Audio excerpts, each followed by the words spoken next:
So welcome to Jumbo IS and welcome to our lecture series called Daily News and Shorts. In this lecture series, we cover a particular day's current affairs in a short span of time. Now, I apologize in advance for uploading this lecture a little late. Actually, there was some technical issue with respect to the audio of this lecture, so we had to delete the video and re-record the lecture. That is why there was some delay.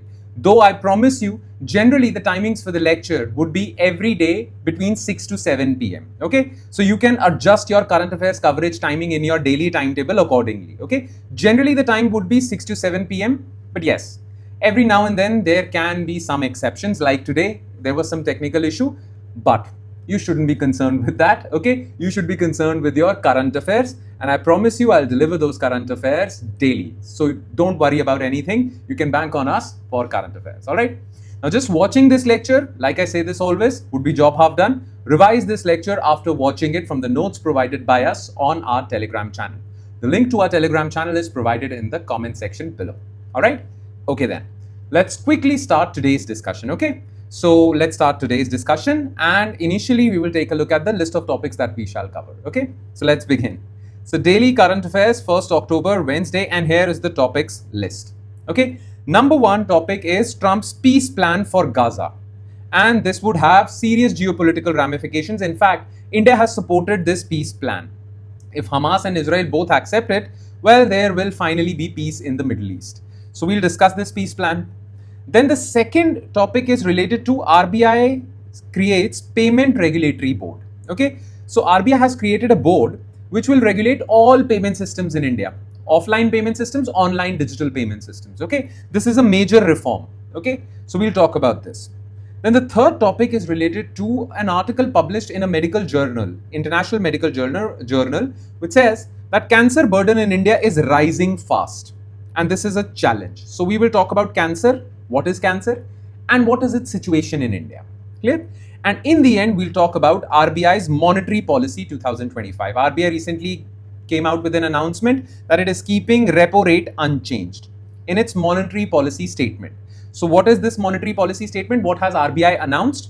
We will briefly talk about this. Okay, so these are the four topics. Number one topic is related to international relations portion of your UPSC syllabus. Number two is related to economics. Number three is related to, well, polity and governance, and science and technology portion of your UPSC syllabus.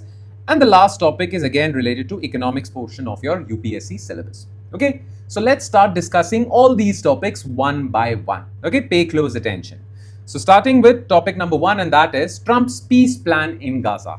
Okay, now listen to me carefully. Okay, ever since Donald Trump came to power, he has basically tried his level best to stop all wars in the world because he wants that Nobel Peace Prize.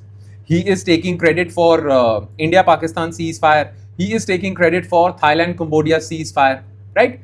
But still, his critics have always argued that the two major wars, Russia-Ukraine and Israel-Hamas, well, Trump has been unable to solve these wars, and these are the major wars. Okay? In fact, in his election campaign, Trump said that the day he enters office, he will stop all these wars. But he wasn't able to achieve that. Now, there is a ray of hope as far as Israel-Hamas war is concerned. Okay, Trump has come out with his 20-point peace plan. As per that 20-point peace plan, Israel already agrees to it, and if Hamas also agrees, well, there will be peace in Middle East, peace and reconstruction in Gaza. Already, India has been very vocal for its support for this peace plan. And the last point of this peace plan is, and this is very important, Trump has said that if Hamas does not accept this peace plan, then America will give full support to Israel to completely decimate Gaza and Hamas, completely destroy them. So it's the last chance for Hamas for this peace plan, for its survival. Clear? So what is this peace plan? What are the key features of this peace plan? Well, what are the criticisms of this peace plan?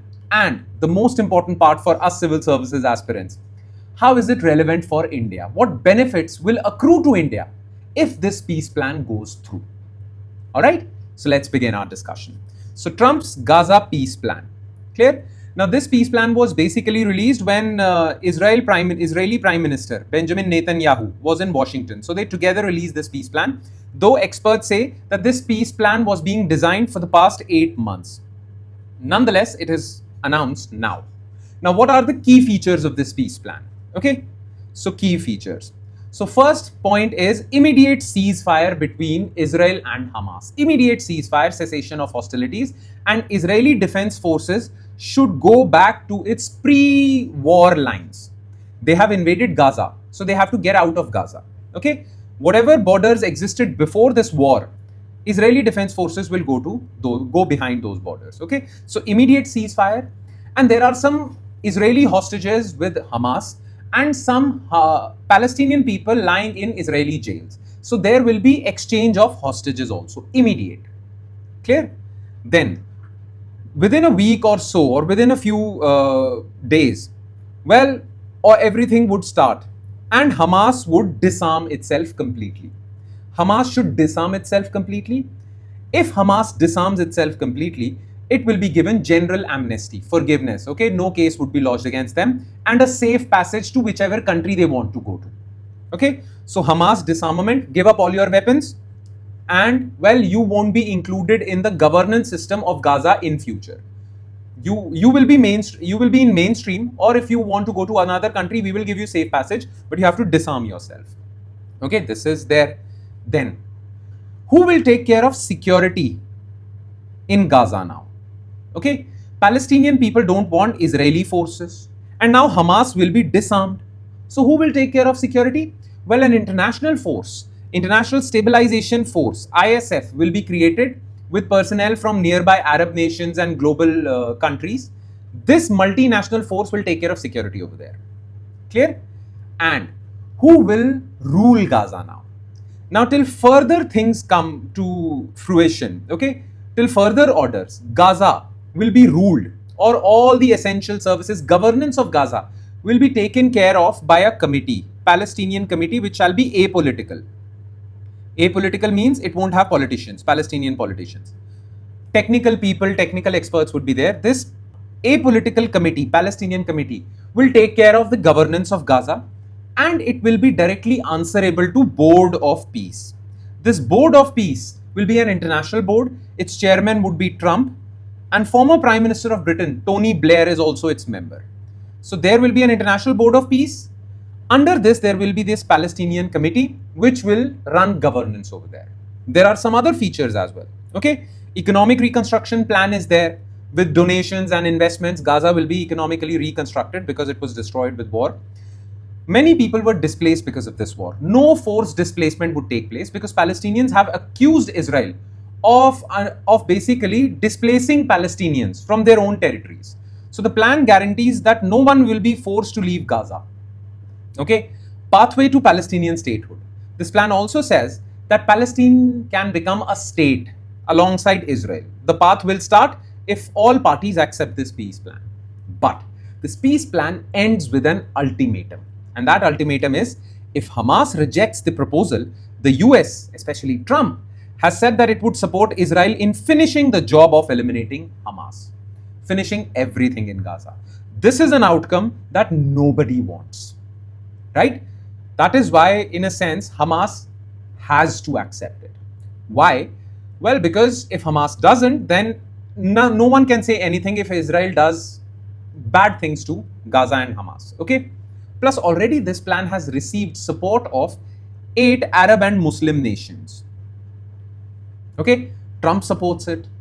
Trump gave this plan. Israel supports it. Many other countries, India supports it. So Hamas has to support it.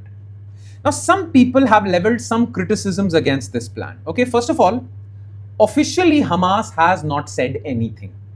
And people close to Hamas, sources close to Hamas, have said that Hamas is not happy with this plan. They consider this plan to be biased in favor of Israel. But let's see what do they have to say officially. Officially, I think they have to support this plan. Otherwise, hostilities against Hamas would continue. Then the second problem is that the objectives of Israel, the objectives of Hamas, well, both Israel and Hamas have to compromise on their objectives, their needs for this peace plan. If they accept this peace plan, many of their objectives would go to waste. Okay? And well, let's see whether this plan will be implemented properly or not. Right now on paper it looks good, but whether it will be implemented properly or not, let's see. So these are some of the criticisms, but very little. Okay, benefits are more. People say, experts say that benefits are more. The biggest benefit is it will stop this war, which is really bad. It has created a humanitarian crisis in Gaza. Now, what is in it? What is in this peace plan for India? Okay, how is India going to benefit from this? Okay, because, well, people say that India has supported this plan.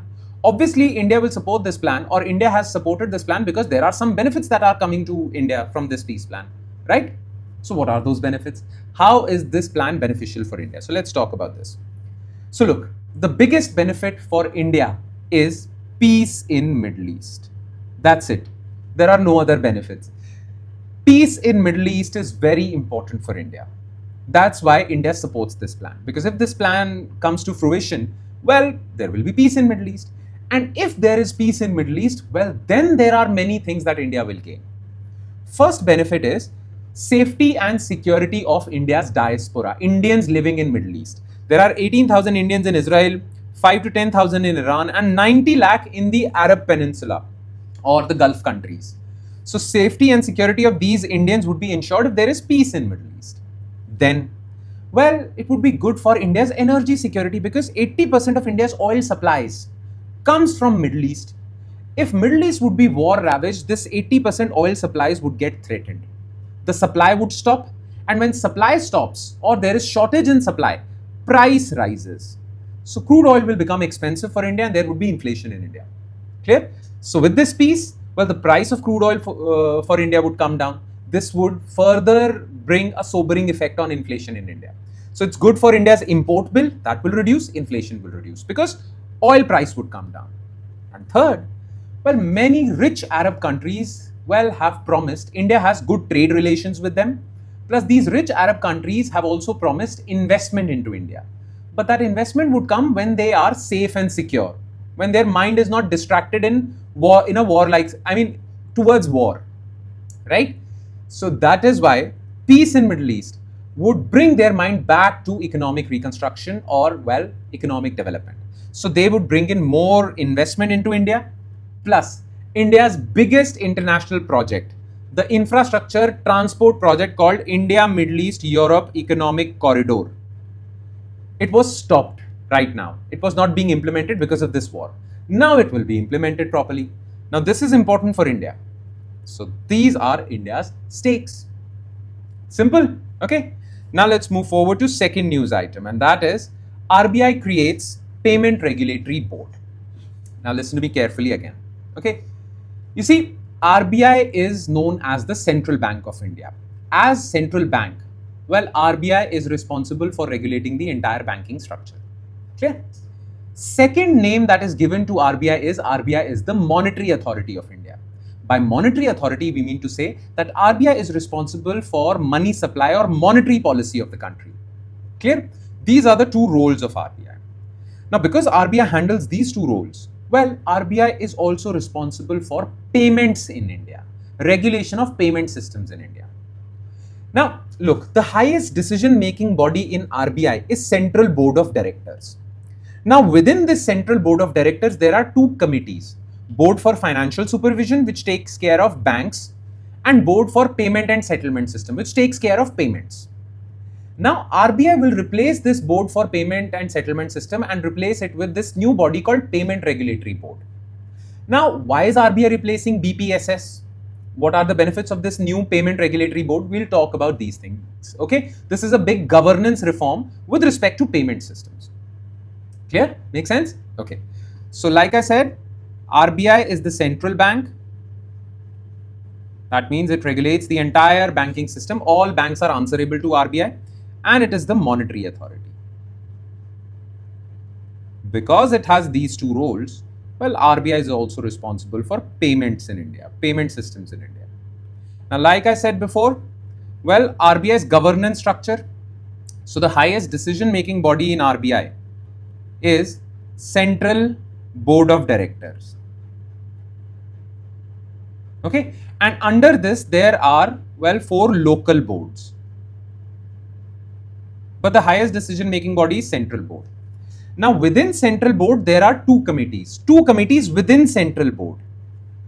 Board for Financial Supervision, which takes care of banking system, and Board Financial System basically, and Board for Payment and Settlement System. This is a 5-member body. It takes care of payment systems. Now this Board for Payment System is being replaced by PRB, Payment Regulatory Board. Clear? Now, how is this Payment Regulatory Board different? Its functions would be same, but how is this different? Okay, so about PRB. So BPSS was 5-member body. This will be a 6-member board. In BPSS, all 5 members were from RBI. In PRB, well, 3 members would be from RBI, 3 members would be from central government. So earlier only RBI was responsible. RBI had the final say with respect to payments in India. Now even central government would also be responsible for payments in India, because now you have taken their opinion as well. In this 6-member board, 3 members from RBI, 3 members from central government. Okay, they would be responsible for regulation and supervision of all payment systems. Okay, oversee, regulate all payment systems in both traditional and digital. PRB will be supported by RBI's technical department called Department of Payment and Settlement System. This DPSS will report to PRB. It will be responsible for regulation and supervision of payments as per a law enacted by Parliament. So PRB would function under this law. What is this law? Payment and Settlement Systems Act 2007. Now, who are these 6 members? Composition of PRB. This is important for you. So RBI governor would be the chairperson. Okay, it serves as RBI governor serves as the ex officio chairperson. Then deputy governor of RBI. Deputy governor of RBI who is responsible for payments. Then an executive director of RBI. These 3 would be from RBI. Then 3 central government nominees. These include the Secretary of Department of Financial Services, an IS officer, Secretary of MeitY, IS officer, and information and a 3rd expert member. This can be a different person. So these are the 6 members. All matters in PRB will be decided by majority vote. Okay, but if there is a tie, 3-3, okay, then the tiebreaker vote, also known as the casting vote, the tiebreaker vote lies with RBI governor. And if RBI governor is absent, then deputy governor. Make sense? Clear? Now, what are the powers? Regulation and supervision of entire payment system, including digital payments, authorization. Well, any payment facilitator like Paytm, Google Pay, all these, or banks, well, they have to take a license from RBI. That license will be given by PRB. Okay. Security will be ensured, promoting innovation. All these things are general. Clear? Make sense? This is what PRB is. Now, what benefits would come to us for replacing BPSS with PRB? First of all, central government will have a say. Second of all, the functions have broadened. Now, digital payments are also basically, PRB would focus more on digital payments as well. But basically, the main reason is that, well, central government should also be a stakeholder in payment system. That is why we have changed BPSS or replaced BPSS, which was a completely RBI body, into PRB, which contains members from RBI as well as central government. Simple? Okay. All right. Now let's move forward to 3rd news item, and that is cancer challenge in India. Now look, if we compare the disease of cancer in India with respect to global average, well, India does a little better. Cancer incidence in India is lower than global average. Cancer mortality in India is lower than global average. But a recent study published by Lancet International, it's a very reputed international medical journal, it says that cancer burden in India is rising fast, and India is increasingly becoming, well, we shouldn't use this word cancer capital of the world, but is moving in that direction. India is moving in that direction. Now, what is important for us to know as civil services aspirants? Well, what is cancer? What are different terms associated with cancer? You should be aware of that, okay? Because science and technology is also part of your syllabus. Medical science is also part of your syllabus, okay? Health. So we will try to discuss what is cancer, what are different terms related to that. And then we'll talk about public health policy with respect to cancer. What is this cancer burden in India? Okay, how big is this cancer burden in India? What are the issues with respect to government policy with respect to cancer? And what is the way forward? Okay, so these are the 3-4 topics that we will discuss. So let's begin. So cancer challenge in India. First of all, what is cancer? Simply put, listen to me carefully. Well, our entire human body is divided into different systems, right? Digestive system, respiratory system, nervous system, right? Each system is divided into organs. So respiratory system has lungs, trachea, right? Similarly, digestive system has stomach, small intestine, large intestine, liver and all. Each organ is divided into tissues, okay? And tissues are divided into cells. Cell is the basic unit of life. All of us, all living organisms are made of cell. Everything is made up of cell. And cell, when it combines in a particular manner, it creates tissues. Those tissues, when they align in a particular manner, they create organs, systems, body. Entire organism. Alright? Now the thing with cells is that our human body or any animal body constantly renews these cells. So there are certain cells which die and new cells are formed that replace these dead cells. So our body continuously renews itself. Okay? Many cells, all cells in our body die after a few months or days depending upon the organ, and they are replaced by these new cells. So there is this constant death and rebirth happening. But if because of any reason in one particular organ this cell death is not happening and new cells are adding up, so previous cells are not dying and new cells are adding up, so this creates an uncontrolled growth of cells. This uncontrolled growth of cells, well, is what is cancer. So if you have stomach cancer, so stomach cells are increasing, stomach size is increasing, we call that stomach tumor has happened, or not happened, I mean your body has a tumor in your stomach. Okay, so when there is uncontrolled growth of cells, the size of stomach increases. That increased size is known as tumor, and when that increases further, that is a cancer. Clear? Makes sense? Now it can happen because of various factors. Clear? We'll talk about those factors, but this is what a cancer is: uncontrolled cell growth. Make sense? Now, so cancer is uncontrolled growth and division of cells. Now there are two types of cancers: solid tumor cancers, cancers that are occurring in any organ of your body, that is a solid organ like stomach, liver, bones, okay, all these organs, solid organs. When cancer occurs in them, well, then they form tumors and there is cancer. But sometimes, well, cancer occurs in liquid portions of your body like blood. Okay, blood cancer never forms tumors because, well, blood is liquid. So those are categorized as blood cancers like leukemia and many others. Okay, these are the two types of cancers. Now, two important features of cancer: invasiveness. Cancer cells can invade in nearby tissues and cancer can spread to nearby tissues. So cancer is growing and it is spreading in your body. When we say, you must have heard this, that stage 1 cancer, stage 2, stage 3, well, that means your cancer is spreading to your body. And when stomach cancer or any other organ cancer starts to, well, spread to other organs of your body, stomach cancer is spreading to liver, that situation is known as metastasis.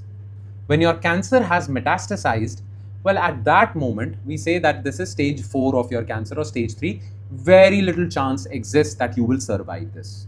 Okay, metastasis. So these are some of the keywords, remember them. Clear? Now in India, well, as compared to the global average, cancer incidence and cancer mortality is low, but it is increasing fast. And it is also said that 70% of cancer in India is because of lifestyle choices, is because of things that can be prevented, like tobacco consumption, okay, air pollution, lack of vaccination. There are many things. Okay, 70% of cancers are preventable. It is because of your lifestyle choices. So we need to work on this area. Now, cancer is not that big in India, but it is rising really fast. Now, why? Surely government's health policy is inadequate in some areas. Now, what are these inadequacies? Let's talk about them, okay? Issues with respect to policy. So there is weak regulation, weak health regulation, inadequate health infrastructure, low public awareness.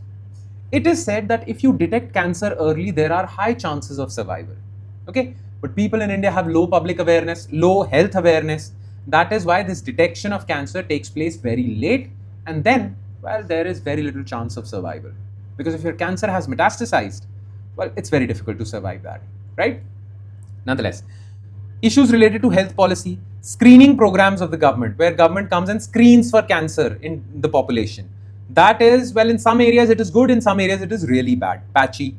India's cancer registry infrastructure, where we keep a proper data, which part of India has more cancer incidents, okay, cancer mortality. We create a proper map with hotspots, okay. So we need a proper public registry for that. This is really bad. There is data issues, data collection issues are there. Make sense? Now, what is the way forward? What should we do to solve this problem? Okay. Now, very simple. First of all, preventive action. Improve air quality, okay, reduce tobacco consumption, increase vaccination. For example, hepatitis vaccination, because hepatitis, if hepatitis A, B, C, or D, I mean, hepatitis or many other diseases there are, okay. So all these diseases, they can be prevented, because these diseases, if left uncontrolled, they can lead to cancer, okay, cervical cancer and many other things. So there should be vaccination. HPV vaccination. This HPV causes, this virus causes human papilloma virus, this causes cervical cancer. So preventive action. Use of technology, okay. Well, do you know that, the doctor that deals with bones and cartilages, well, he is known as orthopedic surgeon or orthopedician, okay. Well, doctors who deal in cancers, well, oncologists, we call them oncologists. Now, doctors cannot reach the remote parts of our country. Therefore, we need to promote tele-oncology, telemedicine. Through video call, doctors can reach the patients. So, use tele-oncology, mobile vans that would go to different streets and screen for cancer. Okay. And, well, Punjab has shown this. Well, they have used various different types of AI tools which do better screening for cancer. So, we can use technology and collect data properly, create a national cancer map. On that national cancer map, you'll get to identify the hotspots of cancer. And by analyzing those hotspots, you'll realize why is cancer spreading in this particular portion of, let's suppose, Maharashtra. So you'll get to know the causes of rising cancer better, in a better way, through this national cancer map. Okay, so this should be there. Clear? That's about it. And, well, last but not the least, which is RBI's Monetary Policy 2025. Okay, now listen to me quickly and carefully. Recently, RBI came out with its monetary policy statement, and in that monetary policy statement, it said that, well, it is not reducing repo rate and it is keeping its monetary policy stance neutral. But to support India's growth, it is taking a few steps. All right, so let's talk about this in brief. Okay, so RBI's Monetary Policy 2025. Now, RBI through its monetary policy controls repo rate. Okay, listen to me very carefully. Now, if RBI increases repo rate, then, well, inflation comes down, but growth also comes down, economic growth. Okay, if RBI reduces repo rate, well, inflation rises up, growth also rises up. So, if RBI is basically targeting growth, if RBI wants to boost growth, okay, it will reduce repo rate, but that has a negative side effect of rising inflation. If RBI wants to reduce inflation, it will increase repo rate, but that has a negative side effect of reduced growth. Now, the thing is, currently, inflation was already very low. Inflation was already very low. So, RBI thought that if I reduce repo rate, growth would be boosted and inflation would rise. Of course, it would rise, but it is already so low that even if it rises, it would be within comfortable levels. Okay, so when RBI feels that now is the time to boost growth and RBI is not worried about inflation, it reduces repo rate. Now, this time around, everyone expected RBI to reduce repo rate. Why? Because inflation was comfortable and growth had to be supported. But RBI decided to keep repo rate constant. RBI did not reduce it. Okay, the reason is RBI is still cautious of inflation. Yet, RBI said that it has taken other measures to boost growth. Now, those other measures are giving more freedom to banking sector, right? Now, what type of freedoms are given to the banking sector? Well, we'll talk about that. But first, you need to be aware of certain terms, okay? Along with these announcements, every time RBI makes an announcement of its monetary policy, RBI also declares its monetary policy stance, okay? Three types of stance exist generally. If RBI says that our monetary policy stance is tight, that means RBI is increasing interest rates, okay? If it says that its monetary policy stance is accommodative, then it means we are reducing repo rate. And if it says it is neutral, then we are keeping it unchanged, okay? I mean, I have given you a very summarized description, but that's the case. In our economics lectures, I give a detailed description. So this is the thing. So currently RBI said it will be neutral. Okay, makes sense? Now, what things have RBI done to boost growth? Okay, I mean, giving more freedom to the banking sector. Well, it's given in your notes. So unshackling the banks. So RBI is not reducing repo rate, but it is giving more freedom to banking sector so that banks themselves boost India's growth. So banks are permitted to finance acquisition by Indian companies. Indian companies, if they want to acquire another company, earlier they couldn't take a loan from bank. Now they can. Okay. Well, more than 10,000 crore rupees of loan cannot be given to any one company. That has been changed. Then infrastructure financing by non-banking lenders. Well, RBI will make some policy changes on risk weights. We'll discuss risk weights in our economics lectures. Okay, RBI will make some changes and infrastructure loans would become cheap. So more boost to infrastructure. And well, for cross-border transactions, RBI has taken certain actions. That's about it, okay? And with that, we conclude today's session. So thank you so much for watching, everyone. Sorry for being late, but that was because of a technical issue, all right? On that note, I'll be signing off with the promise of seeing you again with another set of news items. Thank you, everyone.